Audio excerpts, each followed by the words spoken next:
Well, good morning, everyone. Welcome back to the shed. I am Lonnie, and I have one eBay order to pull today. Made a couple of other sales they haven't paid yet, so I'm only shipping one thing. So, which I'm glad to have that to ship, but it's a baseball photo, and I'm one-handing this, which I don't love to do. Oh, this is it right here. So. That didn't take long. This is Armando Galarraga, almost perfect 6'2", 10. I'm not a big baseball fan, as a lot of y'all probably know, but that pitcher, whoever that is, his perfect game was ruined by a bad call. I think on the last, would have been the last out, and the runner was called safe, I believe. Some of you baseball guys can could correct me on that. And let's see. Yeah, I printed out the authenticity information based on that MLB hologram right there. So this sold for $49.99 plus shipping on top. Other than that, today I have these two lights out. That's why it's kind of dark right here. I've been taking photos of comics on this table, and they all have like the bags on them, and I found that if I leave those lights on, then I get all kind of crazy glare and stuff. So yeah, I'm working my way through comics over the next few days, and I've gotten a bunch listed already. A lot of adult stuff, but I also have some non-adult stuff I'm gonna be putting up today too. I think I'm gonna throw up a lot of video games or two, like a bunch of sports games and stuff, just to move them. But other than that, it's quiet day today in the shed. Let me get this sucker packed. Okay, I did have one more sale just come. Well, sorry for the camera work, y'all. I actually made the sale about an hour ago, when I took an offer on, boy, this one's heavy. Took an offer on this box of fanzines, random fanzines. It's got, I think, 24 fanzines in here, and they made an offer of $48 plus shipping on top, and I took it, and they paid. So I think, guess what? I'm out of fanzines. I'm done with those things. That's awesome. So yeah, I'm gonna pack this thing up, and it'll go out today too. So two sales, two sales getting packed and shipped today. Oh, by the way, that lot of fanzines, I didn't realize at the time, those are going out to a viewer named Matt. So Matt, thank you very much. I hope you like the books. I really appreciate you buying them. So I just made a pretty good sized lot of comic books, and I have nice runs. Like this is another one I'm working on now for this series called Witchblade, and I have like runs of, you know, I think I've got like 1 through 78 or something like that of this series. So I'm making lots of those, and I wanted to share with y'all how I was doing the photo. So I'm just taking, like I said, I have these lights off because I'm doing photos right here, just because of the glare. But I'm taking the books and I'm putting like 3, 4, 6, whatever I have to do. In this case, I have to do 6 at a time in each photo, just because of I'll hit the limit if I don't. If I do 4 at a time, I'll be over the limit.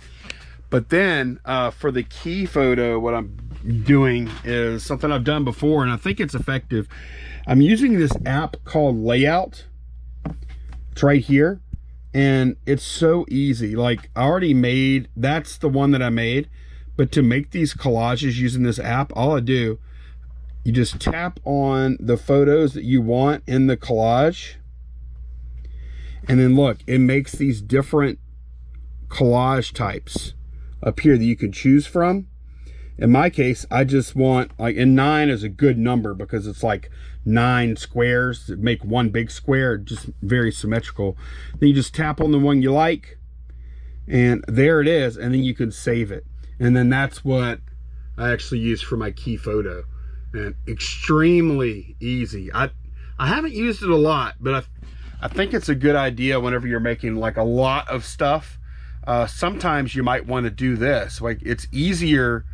Like, there's no better way for me to like spread these comics out and show, look at all you get. You know, like any kind of spread I'm gonna do is gonna look kind of sloppy, but this looks kind of neat, and it shows exactly what they're getting. You're getting all these comics. It makes it look like exactly what it is. A ton of comic books. So its layout, I don't know if it's available for Android. I've had it so long now that I don't even remember if I paid for it. I don't think I did though. It is nighttime, and here, I'll prove it's nighttime. No light coming through the vent. I know hippies use side door sign blocks that vent sometimes from view, but it's nighttime, and I put in a good day of work. And then we had some stuff to do with the kids earlier, and then came back out to work some more because I have a lot of stuff to do. I'm messing with these comics, and I had a box with 80 of these. These are these Cave Woman comics, and yes, I had to strategically position this sticker. But all these comics that I pulled, I have another box that has the rest of them, but all the ones that I pulled here and over here, yeah, these are safe. This is like, some of the covers have pinup art. Whoops. Some of the covers have pinup art on them. That's all that is. So I'm listing that on my second store. But when I started, my intentions at first were to bundle all these. But then when I started looking these up, I was like, wow, these are getting like $14, $20, $25, $30 whenever I started looking up. I'm like, I can't bundle this. So I'm listing these individually. They're a little different in that they all have these certificates on the back, and they're like special covers of comics. Like this one, limited to 750 copies, and I have a lot of them like that. Some of them are signed, and yeah, I'm glad I did that, because I actually sold, I had a buyer actually buy like 7 a little while ago. It was a nice sale. It was like a $150 sale. So that's what I'm working through, and I've got a ton of work ahead of me. So I've been kind of coasting a little bit, and for a little while I'm gonna put a little extra effort in. We've got a daughter going to college here soon, and we've got a lot of other stuff we want to do. So I want to make hay while the sun's shining. But let's get to some questions and comments that were in the last video. Those are always fun. Here's a question from It's About to Get Real. Do you think having a store brings more attention to your listings? I'll answer that 2 ways. If you're just buying and selling random garage sale and thrift store type stuff, and it's all like disconnected, doesn't really have anything to do with each other, no, I don't think a store really gives you more attention to your listings, because just about everything you sell is going to be somebody searched for it, they found your listing, and they bought it. That's how they got there. And chances are they're probably not going to stick around your store to buy anything else. At least that's the way I think anyways. That's my assumption. Now, the other case is this right here. And the reason I brought that up a minute ago is because I saw this question earlier and I knew I was going to answer it. And these tie directly into that. So whenever I started listing these comics, I made a store category called Cave Woman Comics. And in that listing, I put, I have a lot more of these in the store in my store category, Cave Woman Comics. So take a look. I also made an incentive. First comic ships for $4. Each additional comic ships for free. So I have one centralized location where they can click on that store category and they can view all Cave Woman comics. And proof of concept, somebody bought 7. Did they get there via the store thing? Probably. I think they probably did, honestly. So in that particular case, it brought more exposure to those listings, but these were all connected. They're all the exact same category, exact same niche, the exact same person was going to want them. But I've had that happen before when I list a lot of the same type thing. If you have a store category set up for it, you can steer them towards it. You can even link it in your description if you want. And they can do one click and they can see all the stuff you have that's just like that might appeal to them. So it's a good way to market stuff if you have a lot of the same type of items. So in one case, no. In the other case, yes. RGS 1975 asks, can you say what your typical rate of return from eBay sales is? Are there any specific items that are more commonly returned than others? Well, I can look at what my dashboard says my return rate is right now, and that's covering fourth quarter, transaction period fourth quarter, October 1st to December 31st. So that's 3 months. And it looks like 753 transactions. I have it looks like 5 returns, and 5 out of 753, return rate of 0.66. And I would say that's probably about where my return rate sits, somewhere around a half. If I get a lot of returns, maybe it might spike up to 1.5% or so. It depends a lot on what you sell, though, so your mileage may vary. So yeah, as far as what categories are higher, I don't know. Video games and consoles, 2 of 78. Oh no, consumer, I don't have enough numbers to really say one way or the other, honestly. The sample size is too small. All right, Jess Perham. How do you get lots of sales on eBay after Christmas? My sales have slowed down. Pretty much everyone's sales have slowed down, I would say. My sales are 30% off of what they were a month ago. Last month was really good, but yeah, my sales are down 30%. So I think it's just a fact that overall on the platform, less stuff is going to sell. There's fewer people looking for stuff. People don't have as much money, whatever. Some categories are more resistant to the sales slowdown than others. Electronics typically do about the same year round, I would think. So, I mean, all you can do is just continue to source good items and list good items with good listings. And there's really not a whole lot else you can do. There are going to be, depending on what you sell, there are going to be cycles during the year. And that's just the way it is. But I mean, I have no idea what you sell. So that's a really tough question for me to answer.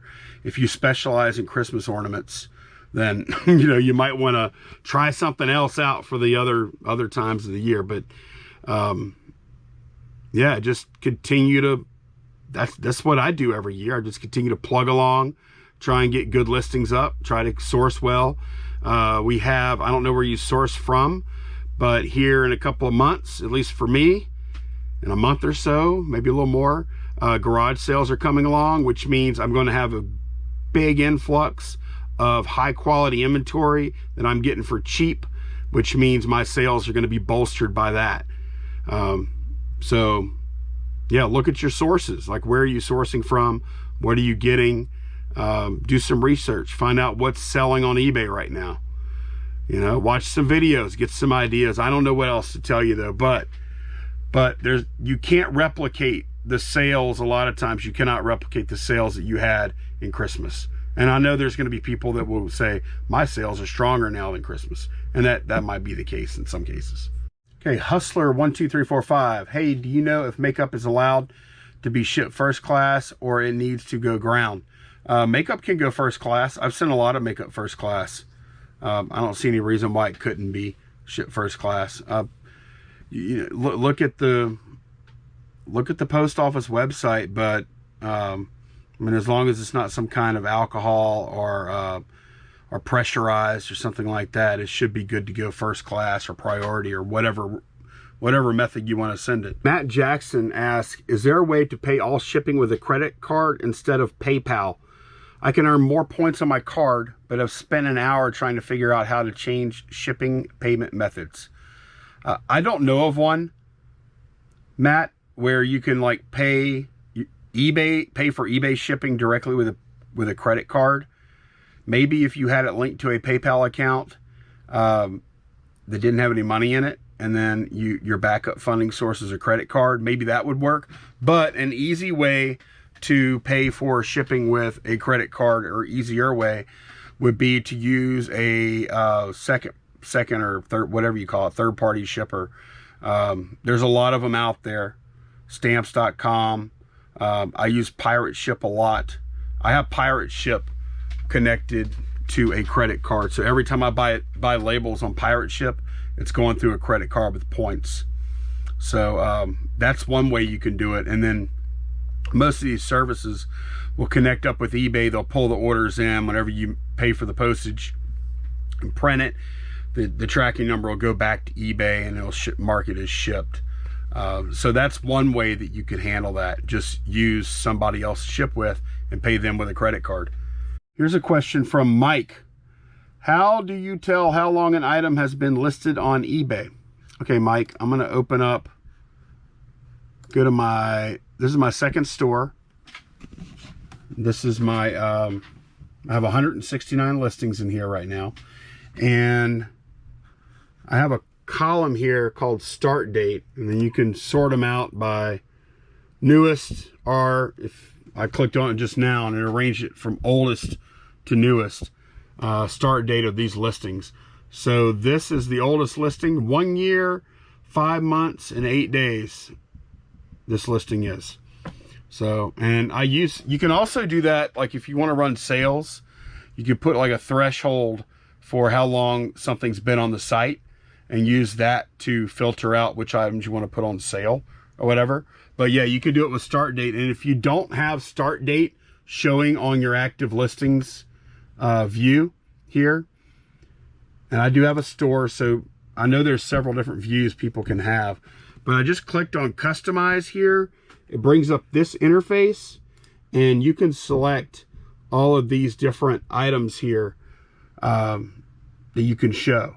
Like I chose not to have the item ID showing, but I could add it. And then you can see I have one of the things that I have checked off is timing start date right here. And then you can arrange them right here based on where you want them to go from left to right by dragging them around. Like if I wanted start date to show up sooner, I just move her up here, and then it should be the first thing after the title if I refresh. And now start date shows right here instead. So yeah, this is where you can go from active listings, go to customize. This is from Uncle B's Old School Flips. Hey Lonnie, how many videos did you upload to YouTube before you really seen views and subscribers grow? My growth on YouTube, my channel's growth on YouTube has been very steady and relatively slow, I'd say, in the scheme of things, because the channel is close to 4 years old. So it's been successful, but it's been mostly steady with a few spurts here and there. But to answer your question, I would say I didn't really start to see a lot of traction until, if I had to guess, I would say maybe 200 to 300 videos on Garage Flips. And part of that is building an audience, and part of that is learning how to make videos, which I'm not saying I'm great at it or anything, but I have a lot of practice. I've got like, I don't know how many on Garage Flips channel, maybe like 900 or 800 and something on Garage Flips. I have another channel that I think has about 500 videos on it. And let's see, Shed Flips has a lot of videos on it now. Pretty good many. How many do I have? Good morning, everyone. It's Lonnie. We're in the shed. Let's see. Yeah, I've got 228 videos on this channel. So that's a pretty good many. But let me look at Garage Flips real quick. Garage Flips has 816, but you gotta keep in mind, I put a video up on Garage Flips like pretty much every day last year and a lot of days the previous year. So before that, and my channel didn't really start to take off, I'd say, until early last year. So yeah, I would say maybe about 400 videos. That's the number I'll put on it. Interesting question from Philip Cools. I've been buying a couple items from local estate sales. These sales have had really high quality images posted on their website of the items they are selling. Would it be okay for me to use their pictures for my eBay listings, or should I use my own? I'm just wondering if that would potentially get me in trouble. I'm only considering it because their pictures are super professional and would make my listing shine. P.S. Oh, and then they say, P.S. there's no watermark on their images. So I took a quick look at the eBay policy on that. I knew it wasn't allowed, but I wanted to pull it up, show it to you in black and white. The only way you're supposed to use, this is by the letter of the law, the only way you're supposed to use someone else's photos is if either A, they're in eBay's product catalog, so like it's a stock photo that eBay actually has on their server, or B, you have the permission of the owner of that photo. So, you know, letter of the law, that's how you have to approach it. I don't ever use anybody else's photos, so that's not something I've actually thought about much. So I guess you could maybe ask them. I imagine they'll probably tell you no because they paid somebody to take those photos. Now, if you choose to do it anyways, would you get caught? Probably not, but maybe.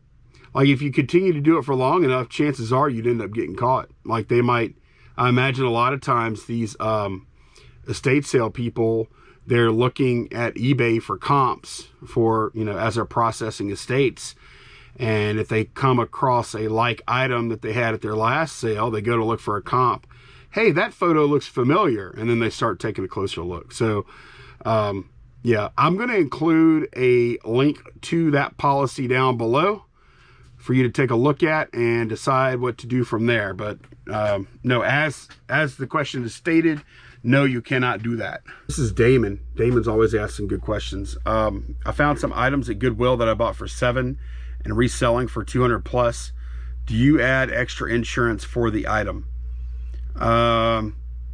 Usually not. It depends though. It depends on what kind of item it is. Is it very breakable? I hate to answer a question like that because that is going to depend. It's going to be very dependent on the person and their risk tolerance. So I feel like that's not a question. Like I personally would not add extra insurance for a $200 item usually, but your risk tolerance may vary. So, you know, like if all I sold, if I didn't have a lot of money and all I ever sold was $10 unbreakable items, and then I sold a $200 item one day, and it was like a really big deal to me, and it was like really, really important that I not lose that $200, I buy the insurance at that point. But, you know, everybody has a pain point. My pain point starts, I don't know, around $400 or $500. I start thinking about insurance. And, you know, even then it depends on what it is. So the risk tolerance thing is huge though, because everybody's is different. Question from Trading Cards and More. Serious question. Is it really a bolo if it takes 2 years to sell? So the item in question is the welder welding little statue guy that I bought at an estate sale almost 2 years ago, and it sold the other day. I paid about $10 and it sold for $90. Is that a bolo? I would say no, because I was probably lucky that it happened to catch the eye of somebody finally. And if they wouldn't have bought it, who knows, I may have never sold. So I would say no. in general. That is not a bolo. It was more of a joke to put in the title. That's mostly what it was. But it is a bolo, and that the reason I bought it is I saw it. I said, man, that is weird, unique. Somebody's going to want that. I think just the thought that goes behind that purchase and behind that flip is something for everyone to kind of think about. When something looks weird, out of place, never seen anything like that before, that's the kind of stuff I think you should be looking at. But no, that thing is not a bolo. I got super duper lucky to sell it. Okay, thank y'all very much for watching. I will see y'all again soon. Take care. Bye-bye.